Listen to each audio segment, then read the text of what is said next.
brought my hat just in case. I don't have much hair to help me. Leaders in Angola, government, civil society, students, young leaders, staff of the National Slavery Museum, distinguished guests. I sincerely mean this when I say thank you for being here in the rain with us today. Thank you for allowing me to be here. It's an honor, a genuine honor to be with you today in Angola. I just got off the phone with the Vice President telling her I'm sorry she's not with me to be here today. You know, with you in Angola, a vibrant city, and I look, not the city I know is not Angola, but in Angola, in a vibrant city. And I'm joined by members of the United States Congress, senior officials of my administration, American business and civic leaders. We think that it's important that we get together. We thank all people in Angola for your warm hospitality. And I mean, please sit down if you have a seat. I'm sorry. I want to ensure you all have seats. We're gathered in a solemn location because to fully consider how far our two countries have come in our friendship, we have to remember how we began. We hear them in the wind and the waves. Young women, young men, born free in the highlands of Angola, only to be captured, bound, and forced on a death march along this very coast to this spot by slave traders in the year 1619. In the building next to us, they were baptized into a foreign faith against their will. Their names changed against their will to Anthony and Isabella. Then they were condemned to a slave ship bound for the Middle Passage, packed together in hundreds by hundreds. A third of those souls did not survive the journey. 1/3 died on the way. But Anthony and Isabella made it to the British colony in Virginia, where they were sold into servitude and became two of the first enslaved Americans in a place that 150 years later would become the United States of America. They had a son, considered the first child of African descent born in America, William Tucker. It was the beginning of slavery in the United States. Cruel, brutal, dehumanizing. Our nation's original sin, one that haunted America and cast a long shadow ever since. From the bloody Civil War that nearly tore my nation apart, from the long battle with Jim Crow into the 1960s, for the civil rights and voting rights movement, which got me involved in public life, during which American cities were burned, to the still unfinished reckoning with racial injustice in my country today. Historians believe people of Angola accounted for a significant number of all enslaved people shipped to America. Today, millions of African Americans have roots in Angola. As I said at the U.S. African Leaders Summit that I held in Washington 2 years ago, our people lie at the heart of the deep and profound connection that forever binds Africa and the United States together. We remember the stolen men and women and children who were brought to our shores in chains, subjected to unimaginable cruelty. Here with us today are 3 Americans who are direct descendants of Anthony and Isabella, whose first enslaved Americans, Africans in America. Wanda Tucker of Hamilton, Virginia. Wanda, are you there? There you are, Wanda. God love you. Her brother Vincent, and Carolita as well. Thank you for being here. We're going to write history, not erase history. The Tuckers learned their family history around the dinner table. That history led Wanda here in Angola a few years ago. She did not speak the language, but that didn't matter. When she arrived, Wanda said she felt something profound, like she'd come home. That was her comment to me. She called it the connection without words. Ladies and gentlemen, I'm here today to honor that connection between our people and to pay tribute to the generations of Angolans and American families like the Tuckers who have served in government I've served in government over 50 years. I know I only look like I'm 40 years old, but I've been around hanging in the government for, I hate to admit it, for 50 years. But in that 50 years, I've learned a lot. perhaps most importantly, I've learned that while history can be hidden, it cannot and should not be erased. It should be faced. It's our duty to face our history. The good, the bad, and the ugly. The whole truth. That's what great nations do. That's why I chose to speak here at the National Slavery Museum today, just as I toured. And that's why your president visited the National Museum of African American Culture in Washington, D.C., the second most visited museum in the States. It's really hot on my And he did it a few years ago. He saw what I see, a stark contradiction between my country's founding principles of liberty, justice, and equality, and the way we long treated people from Angola and from throughout Africa. I've often said America is the only nation in the world founded on an idea. Most countries are founded based on race, ethnicity, religion, geography, some other attribute. But the United States founded on an idea, one embedded in our Declaration of Independence. That is that all men and women are created equal and deserve to be treated equally throughout their lives.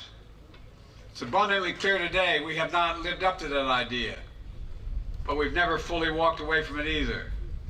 And that's due in no small part to the determination and dreams of African Americans, including Angolan Americans, the proud descendants of the diaspora who helped build my nation as they rebuilt their own families and their own sense of self.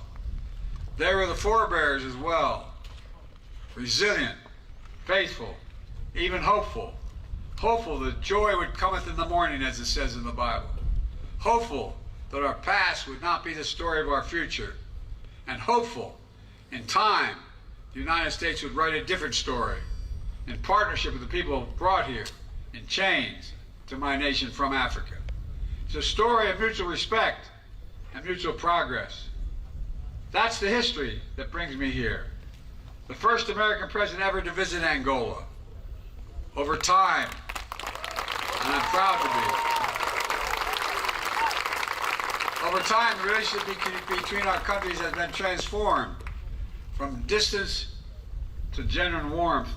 Today, our relationship is as strong as it's ever been. Throughout my presidency, it has been my goal of the United States to build a strong partnership with peoples and nations across the continent of Africa. True partnerships aimed at achieving shared goals, bringing to bear the dynamism of America's private sector and the expertise of our government to support aspirations of African entrepreneurs, experts, leaders, both inside and outside of government. Because we know the challenges that define our age demand African leadership. 1 of every 4 human beings on Earth will live in Africa by the year 2050. And the ingenuity, determination of young Africans in particular, like the young society leaders I just met with here today, will be undeniable forces in that human progress. That's why I'm so optimistic, because of that generation. In no small part, it will be in their hands, in the hands of people across Africa, to expand access to clean energy, to tackle threats of global health, to grow a global middle class. In many ways, Africa's success is and will be the world's success.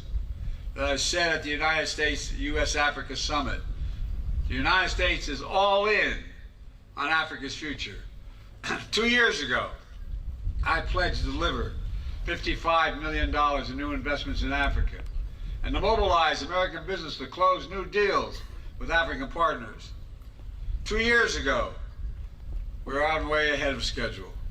More than 20 heads of U.S. government agencies and members of my cabinet have traveled to Africa, delivering over $40 billion in investments thus far. And we've announced nearly 1,200 new business deals between African American companies and American companies, totally worth $52 billion, including investments in solar energy, telecom, mobile finance, infrastructure, and partnerships with American Airlines to expand opportunities for tourism, so you don't have to fly to Paris to get here. Although Paris is pretty nice. Here in Angola alone, the United States has invested $3 billion during my short presidency.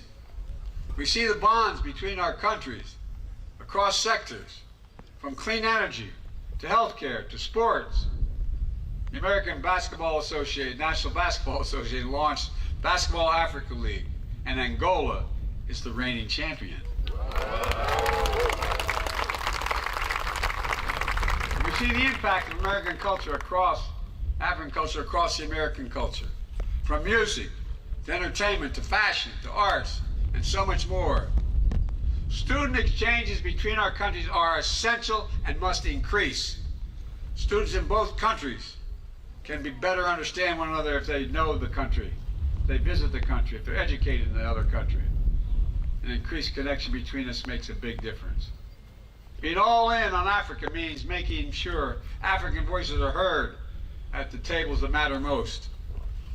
Under my leadership of the United States, we brought in the African Union as a permanent member of the G20 economies. And we insisted on more African representation among the leaders of the International Monetary Fund and other world financial institutions. We've also pushed to ensure that developing nations do not have to choose between paying down unsustainable debt and being able to invest in their own people. And we're using our own voice to increase Africa's presence in the UN Security Council at the United Nations. That should happen. You can clap for that, folks. You should be in there. The United States continues to be the world's largest provider of humanitarian aid and development assistance. That's going to increase. You know, that's the right thing for the wealthiest nation in the world to do.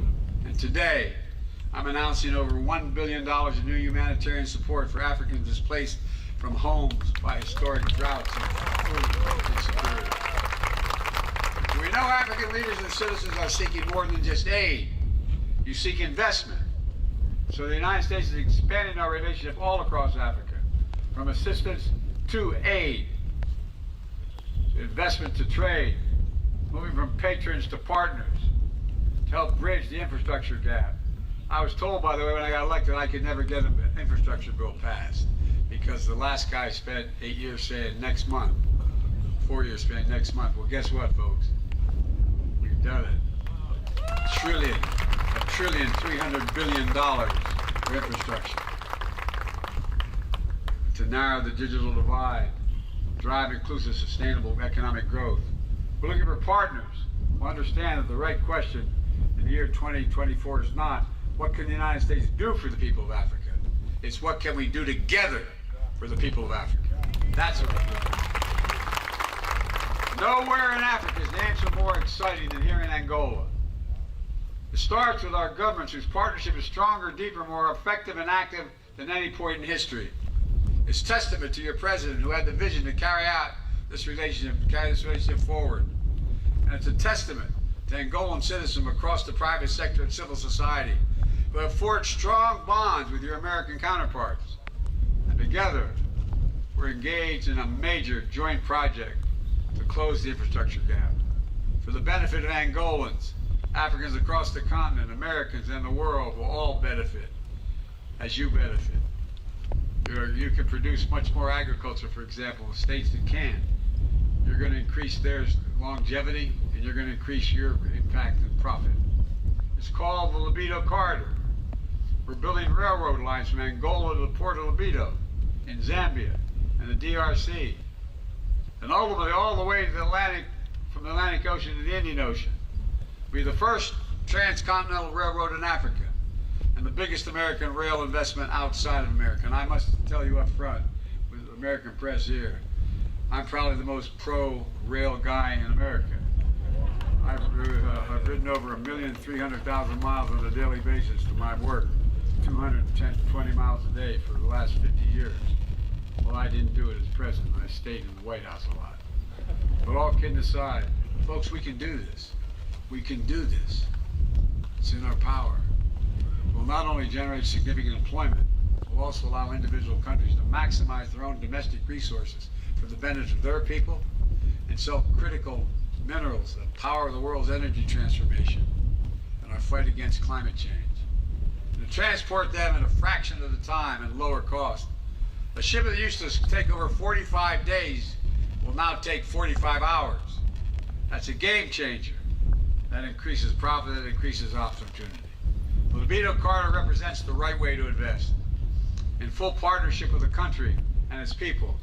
As part of this project, we'll install enough clean energy power to power hundreds of thousands of homes, expand high-speed internet across for millions of Angolans, which is as consequential today as electricity was 2 generations ago. And we're investing in agriculture and food security, fulfilling the needs of countries without agricultural capacity, and expanding opportunities for countries growing the crops, connecting farmers across along the Lobito Corridor to new markets, expanding opportunity and prosperity. You doing that, having the means to do it. The United States understands how we invest in Africa is as important as how much we invest. In too many places, 10 years after the so-called investment was made, workers are still coming home on a dirt road and without electricity, a village without a school, a city without a hospital, a country under crushing debt. We seek a better way, transparent, high standard, open access investments that protect workers and the rule of law and the environment. It can be done and will be done. Folks, the partnership between Angola and the United States also extends to supporting peace and security in this region and beyond. President Lorenzo, I want to thank him for his leadership in mediation and regional conflicts. I also want to thank him for Angola speaking out against Russia's unprovoked war against Ukraine. It matters. It matters when leaders speak out. Ladies and gentlemen, as you know, I'm in the final weeks of my presidency. You don't have to clap for that. You can if you want. But I wanted to come to Angola. Although I've been chairman of the African American Subcommittee for a long time, I never made it to Angola. Because although I don't know exactly what the future will hold, I know the future runs through Angola, through Africa. I mean it sincerely. I'm not kidding.